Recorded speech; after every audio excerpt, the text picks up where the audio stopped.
Alright, this is a little hobo anano, a dwarf hobo tree.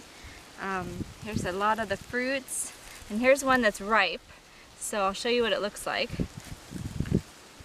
I'm not sure if you can eat the skin or not. It doesn't taste like it's bad, but you can kind of see that it looks like a mango sort of on the inside. Oh, you want to try it, Aiden? He wants to try it too. Let's see. You want to taste it? Yeah. There's a little jungle boy.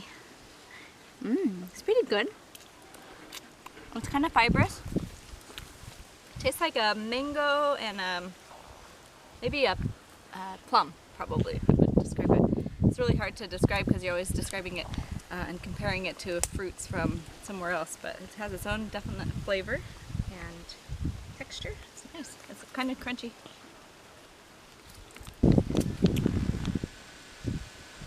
So here we are at our starfruit tree with little Aiden, our fruit picker.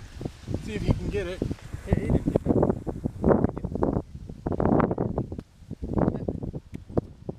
There you go. Yeah. And now, right off the tree, you get to eat it. Bite it. Yum. That's starfruit, carambola. Carambola. You like that, Aiden?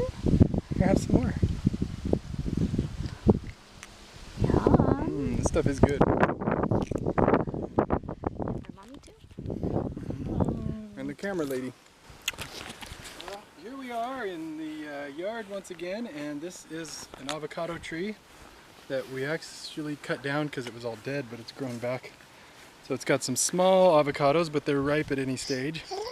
So you can just peel them in the yard and eat them. They're pretty good. Aiden? You want to try it?